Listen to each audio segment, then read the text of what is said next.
है Hotstar special Karma calling season के बारे में।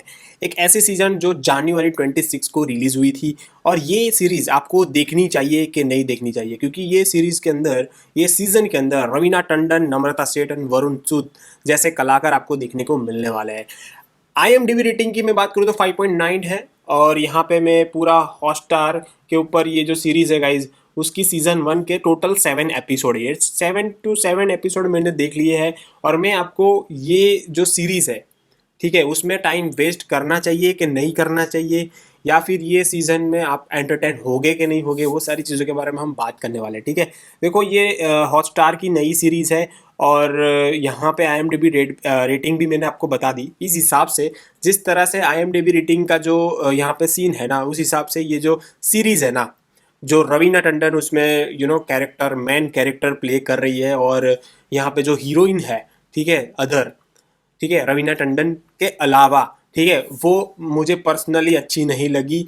क्योंकि जिस तरह से ये सीरीज है और जहाँ पे रईसों का पूरा यहाँ पे मामला चल रहा है, ठीक है, मतलब एक ऐसी सोसाइटी है जहाँ पे सिर्फ बिलियनर ही यहाँ पे मीटअप करते हैं, उनकी इवेंट्स होती है, उनके डिफरेंट डिफरेंट सारी चीज़ें होती है। उसमें ये पूरी जो सीरीज़ है कनेक्टेड है, ठीक है।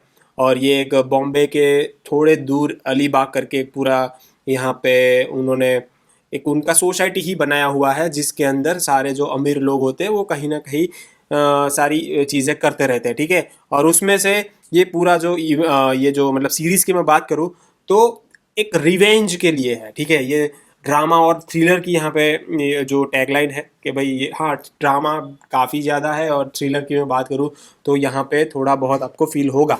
बट अल्टीमेटली ये जो सीरीज़ है ना, आप एक प्रिडिक्टेबल सीरीज़ में बोल सकता हूँ, ठीक है। आप देखोगे तो आपको पता चल जाएगा कि उसके बाद क्या होगा। ऐसी दो चार चीज़ें हैं जो आप अनएक्सपेक्टेड है, जो यहाँ पे अंदर दिखती है। बट कहने का मतलब ये है कि पहले ही एपिसोड में आपको पता चल जाएगा कि होगा क्या, ठीक है। तो वही चीज़ें आपको कैसे होगा वो देखने के लिए यहाँ पे आपको क्यूरियोसिटी डेफिनेटली आपको फील होगा। क्यूरियोसिटी आपको लगेगा कि हाँ भाई, इसके इस एपिसोड के बाद क्या होगा, क्या होगा, ठीक है। बट जिस तरह से मैंने आपको बोला, जो हीरोइन है उतना ज़्यादा यहाँ पे, उसके अलावा कोई अदर कोई हीरोइन होती ना, जिसकी मैं बात कर रहा हूँ नम्रता शेठ, ठीक है। नम्रता शेठ जो कि कर्मा तलवार का जो रोल प्ले कर रही है, मैं उसकी बात करूँ तो उससे बेटर कोई हीरोइन यहाँ पे यू नो देखो, उनके साथ जो उनकी फ्रेंड है ना, अमी अला, जो इवेंट मैनेजमेंट का काम करती है, वो काफ़ी ज़्यादा वो लग रही है, ठीक है।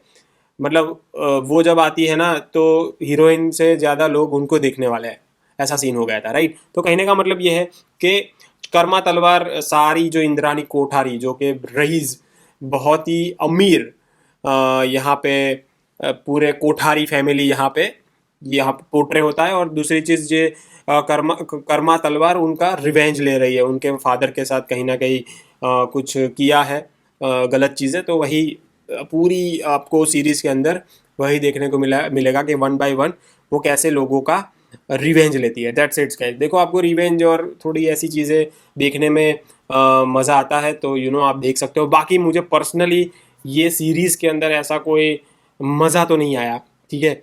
हाँ, एक के बाद एक मैंने एपिसोड इसलिए दिखे क्योंकि मुझे तो रिव्यू करना था। बाकी आप टाइम वेस्ट ना ही करो तो बेटर है, राइट। क्योंकि देखो गाइज, ये जो पूरी यहाँ पे सीरीज है, उसमें जो 7 एपिसोड है, आपको कहीं ना कहीं कभी कभी बोर भी कर सकता है। मुझे पर्सनली, मुझे ये सीरीज में इतना ज़्यादा मज़ा नहीं आया, सच बताऊँ तो। बाकी आपकी मर्जी, आप चाहो तो देख सकते हो।